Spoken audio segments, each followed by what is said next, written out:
always hoped you'd had the chance to catch rock and rollers Buddy Holly and Roy Orbison in concert. Here is your chance. The two late music pioneers are on tour together for the first time in the Rock and Roll Dream Tour. And no, it's not a dream at all. It's made possible thanks to Bass Hologram. It's a concert with a live band and backup singers. And we're going to get a chance now to chat with two of the men behind the magic, Marty Tudor and David Hirschland. Good morning, gentlemen. Good morning, Roxanne. So I'm putting this all together, David, with your representing Buddy Holly's estates, all your entertainment prowess, and of course, Marty, with your sort of the visionary with the technology and entertainment.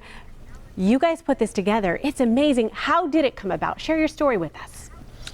Well, I was exposed to holograms originally through seeing Tupac at Coachella back in 2012.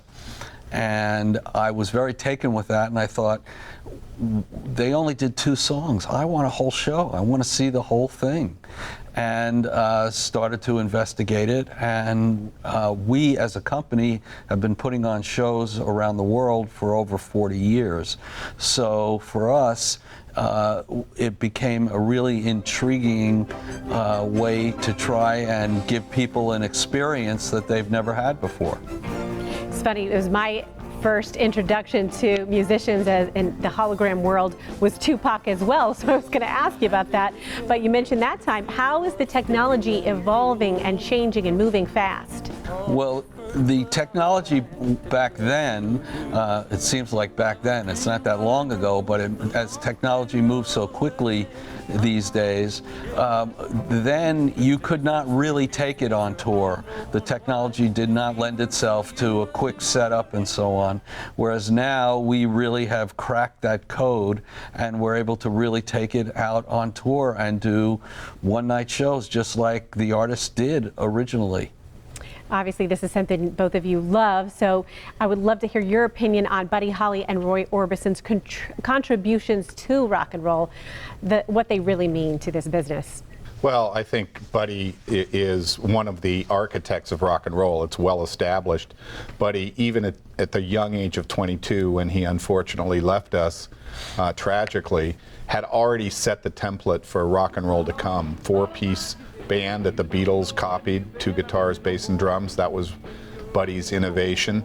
He wrote, produced, and arranged all his own songs for the first time an artist did that. And you know, the Beatles named themselves after the Crickets, Buddy's band. The Hollies, of course, were named after Buddy. Buddy's influence continues to this day, and Roy was right there with him in West Texas, kind of innovating in his own way.